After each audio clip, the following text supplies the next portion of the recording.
할렐루야. 오늘 이 시간 주님의 사랑과 은혜가 여기 있는 우리 모든 성도님들의 마음 가운데 가득히 넘쳐나기를 주님의 이름으로 축원합니다. 오늘 본문인 마태복음 13장은 우리가 참 잘 알고 있는 비유의 말씀입니다. 무슨 비유죠? 가라지 비유입니다. 이 가라지 비유의 핵심적인 교훈을 먼저 말씀드리자면, 세상의 악 때문에 지나치게 우리가 분노할 것이 아니라 하나님의 마지막 심판의 그 모든 것들을 온전히 맡기라는 것입니다. 이 비유의 내용은 사실 앞서 24절에서 30절까지의 말씀을 통해서 잘 나타나 있습니다. 어떤 농부가 좋은 씨를 자기 밭에 뿌렸습니다.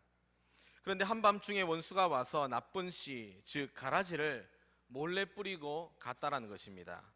실제로도 농사를 짓는 사람들 중에서 가끔 이런 사람들이 있다고 합니다.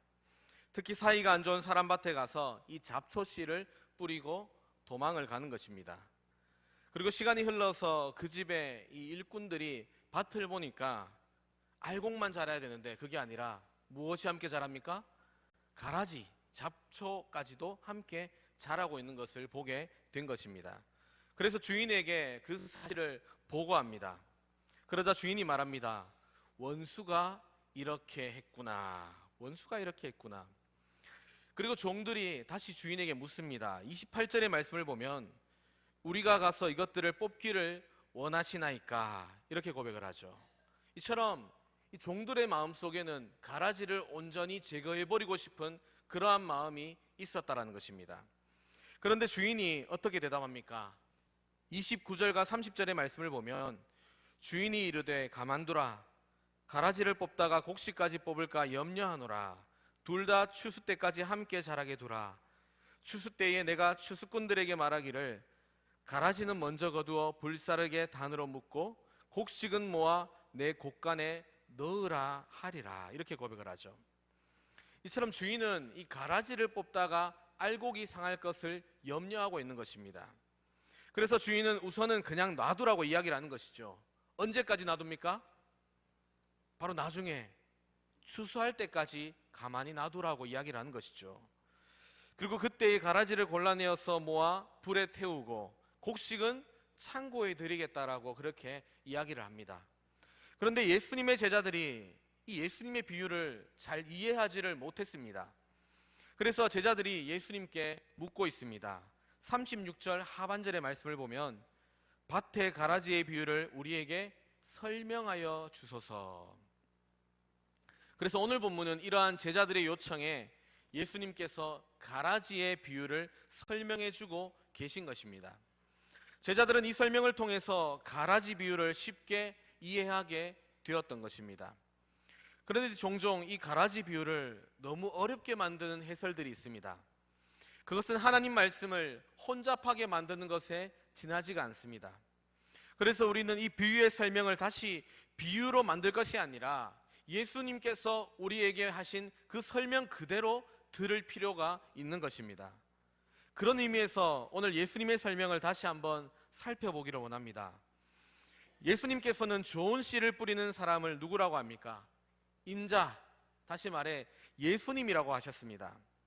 여러분, 오늘도 우리 예수님은 이 땅에 좋은 씨, 하나님의 말씀, 구원의 복음을 여전히 뿌리고 계십니다. 누구를 통해서 뿌리고 계십니까? 바로 예수님을 믿는 그분의 일꾼들을 통해서 그 복음의 씨앗들을 계속해서 끊임없이 뿌리고 계십니다. 감사한 것은 우리도 그 복음을 듣고 이렇게 예수를 믿게 되었다는 것입니다.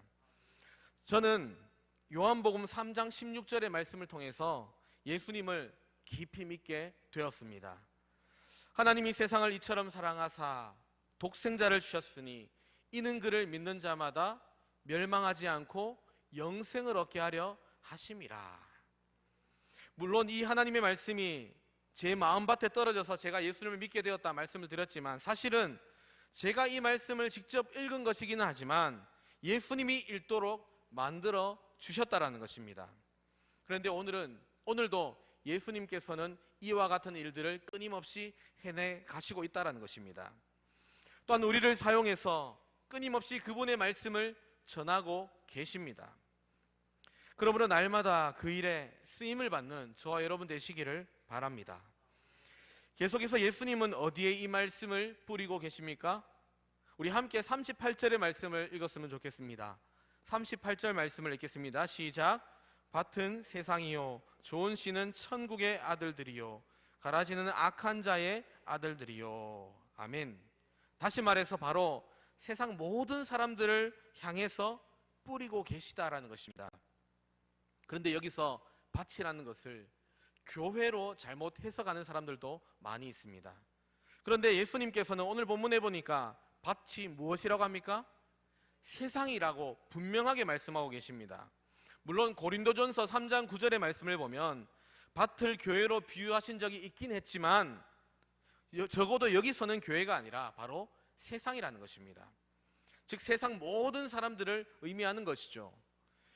여러분, 예수님은 오늘도 그의 종들을 통해서 이 세상에 하나님의 말씀을 전하고 있습니다. 예수님의 그 십자가 대속의 은총과 영원한 생명과 더 나아가서 하나님의 나라에 대해서 끊임없이 전하고 있습니다. 그리고 이 땅에 수많은 사람들이 그것을 믿고 의지하고 받아들여서 하나님의 자녀가 된 것입니다. 그렇기 때문에 우리가 일할 밭도 마찬가지로 세상이 되어야 합니다. 그런데 어떤 사람들은 이 세상에서는 조금도 복음을 전하지 않으면서 교회 안에서만 끊임없이 복음을 전하려고 하고 있습니다. 여러분, 이것은 분명히 잘못된 것입니다. 우리는 세상에서, 다르게 말해서 우리의 매일매일의 삶을 통해서 복음을 증거하는 삶을 살아가야 하는 것입니다. 한편 예수님은 원수 마귀도 사람들에게 자기 씨를 뿌린다라고 이야기를 합니다. 39절의 말씀을 보면 가라지를 뿌린 원수는 마귀요 추수 때는 세상 끝이요 추수꾼은 천사들이니. 원수 마귀들도 동일하게 이 씨를 뿌리고 있는데 어떤 씨를 뿌리는고 하니 그것은 바로 가라지였습니다. 다시 말해 잡초라는 것이죠. 여러분, 마귀가 사람들에게 뿌리는 씨가 과연 어떤 것입니까? 바로 하나님을 믿지 못하게 하는 무신론적인 사상들, 또한 돈과 권력과 쾌락을 추구하게 하는 그런 생각들, 또한 영원한 것들을 생각하지 못하게 만드는 것들, 그리고 이단적인 사상들을 우리의 머릿속에, 마음속에 심겨 놓는 것입니다. 그리고 어리석은 사람들은 그것들을 받아들이게 되고 또한 거기에 자신을 온전히 바치게 되는 것입니다. 계속해서 종들이 주인에게 물었습니다. 28절의 말씀입니다.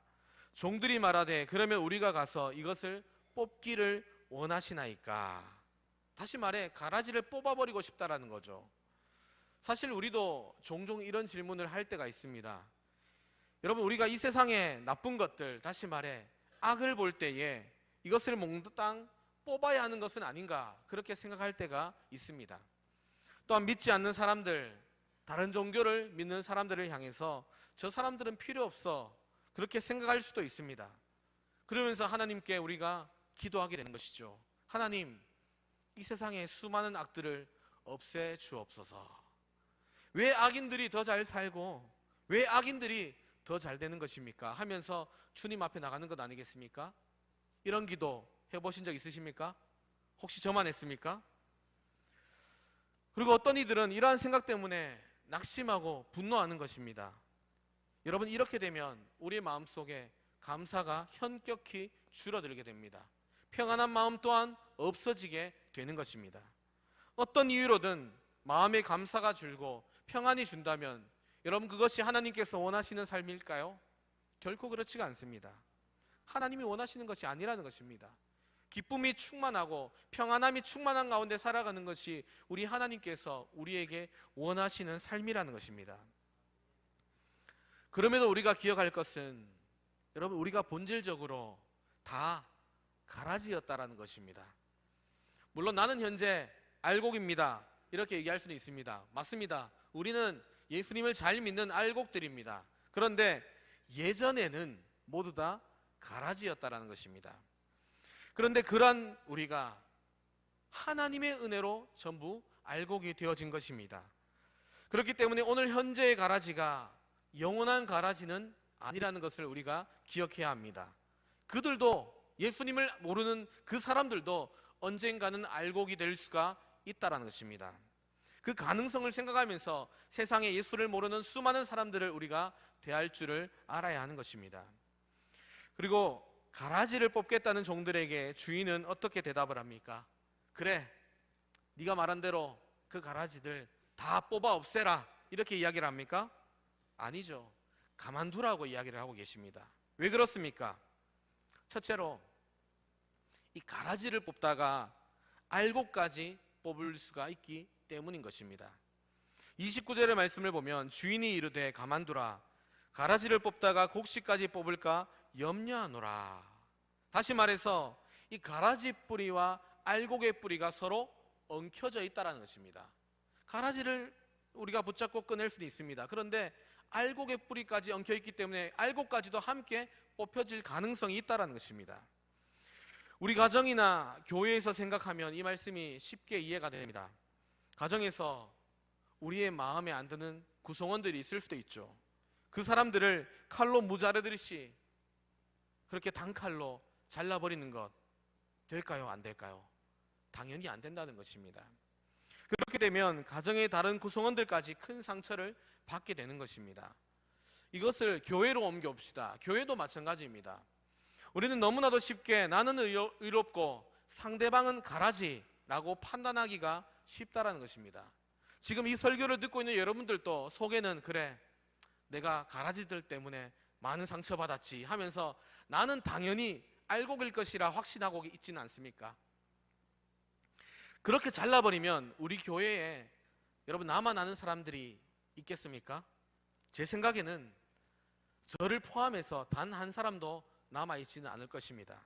왜 그렇습니까? 의인은 없나니 단 하나도 없기 때문이라는 것이죠. 나만큼은 의인이라고 생각하지만 나도 의인이 아니라는 것입니다, 여러분.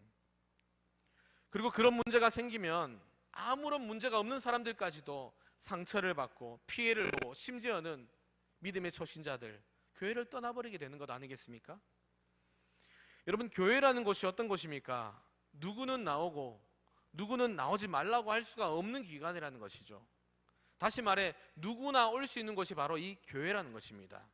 그렇기 때문에 거기에는 분명히 가라지도 있다는 것을 잊지 말아야 합니다. 그래서 우리가 가라지를 뽑겠다고 하면 한도 끝도 없습니다. 다시 말해 교회를 정화한다고 하는 교단이 사실은 가장 정죄가 많고 분열이 많이 되는 이유가 바로 여기에 있는 것입니다. 우리는 분별할 필요는 있습니다. 그러나 쉽게 골라내려고 하면 가정도 교회도 분열과 파괴만을 경험하게 될 것입니다. 그렇기 때문에 우리가 해야 할 유일한 일이 있다면 다른 것이 아니라 바로 나 자신을 더욱더 정결하게 하는 것, 또한 평화를 위해서 내가 인내하는 것, 이것을 더욱더 힘써야 하는 것입니다. 두 번째로 오늘 주인이 가라지를 뽑지 말라고 한 이유는 가라지가 바로 우리를 위해서 필요하기 때문이라는 사실입니다. 주님은 가라지를 통해서도 하나님의 뜻을 이루시는 분이십니다.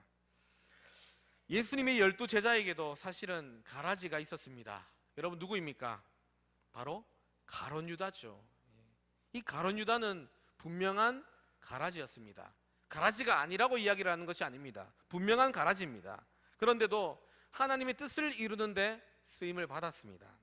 그렇기 때문에 하나님은 오늘 우리의 삶에도 마찬가지로 동일하게 가라지를 허락하신다는 것이죠. 어떤 가라지들이 있을까요? 예를 들자면 바로 이단입니다. 이단. 여러분, 이단이 있어서 오늘날 교회들이 얼마나 많은 피해를 보는지 모르겠습니다. 그런데 그렇게 교회가 피해도 보지만 사실은 이익도 보는 면이 있다는 것을 잊지 말아야 합니다. 어떤 이익을 볼까요? 이단 때문에? 이 이단 대책을 세우다 보니까 누구보다도 진리를 확실하게 우리가 알게 되고 또 우리의 신앙이 끼어나는 장점도 있는 것입니다. 사실 교회의 진리라는 것은 역사적으로 볼 때에 이 이단들을 대처하면서 생겨난 것입니다. 가령 삼위일체 교리가 그런 것이죠. 그래서 하나님이 이 이단들을 한순간에 잡초 뽑듯이 뽑아버리는 것이 아니라 놔두시는 이유가 바로 여기에 있는 것입니다. 또한 가라지 같은 사람들도 우리 주변에 여전히 그냥 두십니다. 뿐만 아니라 악한 사람들을 통해서 우리를 연단하심으로 더욱 믿음의 사람으로, 더욱더 선한 사람으로 그렇게 만들어 가시는 것입니다. 다시 말해 가라지라는 도구로 우리를 끊임없이 우리 하나님께서 연단해 나가신다는 것입니다. 영국에 있는 그린랜드에서 이 청어를 잡아오는 어부들이 처음에는 런던까지 그냥 실어 왔습니다. 그런데 그러다 보니까 이 청어들이 다 죽어버리고 말았다는 것입니다. 그래서 생각을 하다가 어찌하면 이 청어들을 신선하게 살아있는 채로 데려올 수 있을까 고민을 하다가 이 청어들이 있는 곳에 상어 새끼나 큰 물고기, 다시 말해서 청어를 잡아먹지는 못하지만 어느 정도는 위협이 될 만한 요소들을 심겨 두었던 것입니다. 여러분 어떻게 되었을까요? 이 상어 새끼나 큰 물고기를 집어넣었더니 이 청어들이 살기 위해서 죽기 살기로 움직였고, 그래서 런던까지 싱싱한 모습으로 오게 되었다는 것입니다. 여러분 우리 주변에 가라지들이 있습니까? 내 주변에 이런 가라지들 때문에 나는 너무 힘들어, 왜 저 사람들 하나님께서 데려가 주시지 않지? 혹시 이런 마음들이 있으십니까? 우리 주변에 있는 가라지들이 이런 역할을 하는 것입니다. 그래서 가라지가 주변에 있더라도 우리는 결코 낙심하지 말고 그것을 하나님의 선물이구나 하고 그렇게 믿음으로 받아들이시기를 바랍니다. 셋째로 주인이 이렇게 가라지를 뽑지 말라고 한 이유가 있습니다. 마지막 정리는 바로 주님께서 하시는 일이기 때문이라는 것입니다. 본문에서 주님은 마지막 심판을 말씀하고 계십니다. 주님은 마지막에 천사들을 보내어서 이 악한 자들을 골라내어서 말씀처럼 풀무불에 던져놓고, 반대로 의인들은 어떻게 한다 이야기합니까? 하나님 아버지 나라에서 그렇게 해와 같이 빛날 것이라고 약속을 하고 계시는 것입니다. 여러분 인류의 역사가 우리의 눈으로 볼 때에 끊임없이 반복되어지는 것 같은 느낌이 들 때가 있습니다. 그러나 그럼에도 불구하고 분명한 사실은 마지막 때가 있다라는 것입니다. 그때가 바로 심판의 날이라는 것이죠. 즉 이 심판 날에는 모든 것들이 명명백백하게 그렇게 정리되는 것입니다.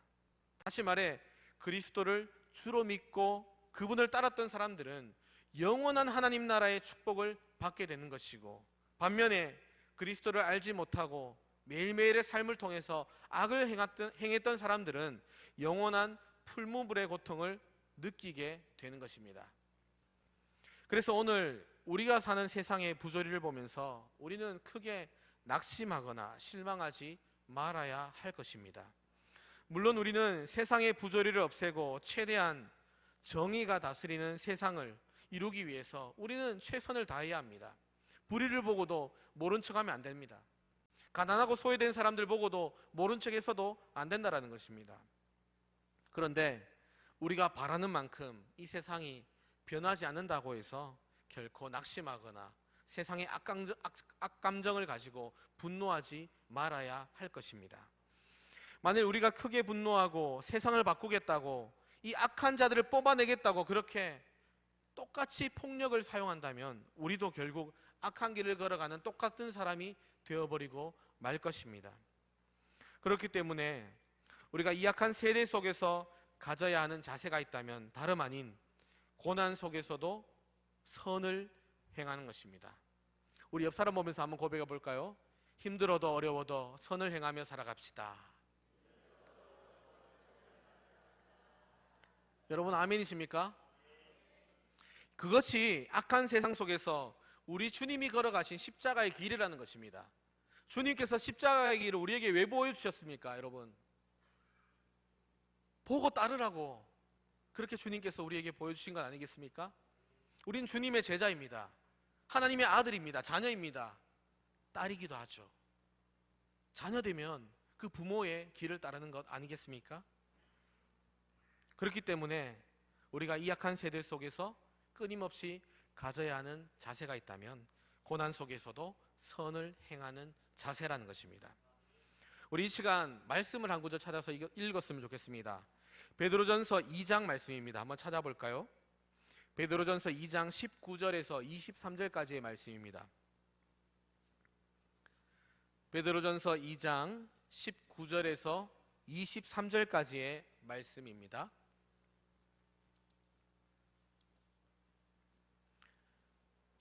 네, 말씀을 다 찾으셨으면 저와 여러분이 같이 고백하도록 하겠습니다. 같이 읽겠습니다. 시작.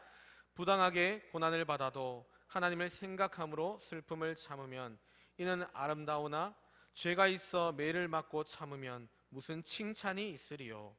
그러나 선을 행함으로 고난을 받고 참으면 이는 하나님 앞에 아름다우니라. 이를 위하여 너희가 부르심을 받았으니 그리스도도 너희를 위하여 고난을 받으사 너희에게 본을 끼쳐 그 자취를 따라오게 하려 하셨느니라. 그는 죄를 범하지 아니하시고 그 입에 거짓도 없으시며 욕을 당하시되 맞대어 욕하지 아니하시고 고난을 당하시되 위협하지 아니하시고 오직 공의로 심판하신 이에게 부탁하시며. 아멘. 저는 지금도 이 땅을 살아가면서 주님의 길을 걸어가는 것이 얼마나 힘든 것인지 매일매일의 삶을 통해서 참 뼈저리게 느끼고 있는 것 같습니다. 너무 어려운 것 같아요. 주님의 길을 걸어가는 것. 다시 말해서 욕을 당할 때 같이 욕하지 아니하고 고난을 당할 때에 상대방을 위협하지 않는 것이 얼마나 힘든지를 매일매일의 삶에서 경험하고 있는 것 같습니다. 이처럼 우리는 맞대서 욕하고 몇 배로 위협할 때 그때가 너무 많지 않습니까, 여러분? 예수 믿는 사람이기 때문에 참아야 될 때가 얼마나 많습니까? 지난주에 그런 일이 있었습니다. 제 딸이 이제 2학년인데 학교를 갔다 왔어. 학교를 갔다 왔는데 학교에서 있었던 일을 집에서 얘기를 잘 안 해요. 그런데 그날은 아침에 학교를 가려고 하였는데 학교 가기 싫다고 말하면서 얘기를 하더라고요. 왜 그러냐 하니까 한 친구가 있는데 지나가다 그 친구의 신발을 밟았대요. 그래서 미안이라고 얘기했는데 그 친구가 하는 얘기가 물티슈로 닦으라고 그렇게 얘기를 했다는 거예요. 그래서 제 딸이 내가 물티슈가 없어서 못한다 그러니까 다른 친구 거 빌려서 닦으라고. 그래서 결국 닦았대요, 애가. 그 얘기를 듣는데 아직 어린이기는 하지만 그래도 2학년밖에 안 된 친구가 그렇게까지 하는 게 아니다라는 생각이 들어서 밤에 잠이 안 오더라고요. 제가 딸 바보로서 좀 그렇습니까? 이상한 거 아니죠? 이상한 겁니까? 그래서 고민을 했는데 또 그 친구가 평소에도 좀 유명하더라고, 얘기를 들어보니까. 그러다가 어쨌든 학교를 보냈습니다. 참고. 근데 그 다음날 또 갔다 오더니 하는 얘기가 그 친구가 자기한테 너무 소리를 많이 지른대요. 뭐를 가져갔는데 자기 책상에 있는 건데도 불구하고 너 그거 빨리 집어넣어! 막 소리 지르면서 명령까지 하고 그런대요. 화가 나더라고요. 여러분 이럴 때 어떻게 해야 됩니까? 참아야겠죠. 이렇게 그리스도인의 길을 걸어가는 것 너무 어려운 것 같아요. 괜히 그 친구 부모님께 전화해서 이러니 저러니 하면 또 결국 아이 싸움이 어른 싸움이 될 거고, 그렇죠? 이렇게 참는 것이 너무 힘들더라고요. 왜냐하면 제가 목사인 걸 다 아는 것 같더라고요, 보니까. 그래서 이럴 때는 너무 힘들더라고요. 여러분, 우리 모두 다 이 세상의 악을 따라 살지 않고 주님의 길을 따라서 그렇게 선을 행하며 살아가시기를 바랍니다. 그리할 때에 그 마지막은 주님의 칭찬입니다. 그리고 주님께서 주시는 영광이 되는 것입니다. 이제 말씀을 맺겠습니다. 여러분, 이 세상에는 분명히 알곡도 있습니다. 하지만 가라지도 있음을 기억하시기를 바랍니다. 인정을 해야 합니다. 그리고 심지어는 우리가 속해 있는 우리 효성교회 안에도 어쩌면 가라지도 있을 수도 있구나 하고 우리가 생각을 해야 합니다. 그런데 그 가라지가 언제까지 있습니까? 언제까지 있을까요? 바로 주님께서 이 땅 가운데 다시 오실 때까지 끊임없이 있다라는 것입니다. 그래서 그 가라지 때문에 너무 낙심하지 마시기를 바랍니다. 그 가라지가 저와 여러분들을 날마다 훈련시키고 연단해서 우리를 더욱더 훌륭한 주님의 제자로 만들어 갈 것입니다. 그리고 최후 승리를 믿으면서 주님께서 가신 그 선한 길을 사모하시기를 바랍니다. 뿐만 아니라 내가 나서서 이 가라지를 뽑겠다고 그렇게 분노하지도 마십시오.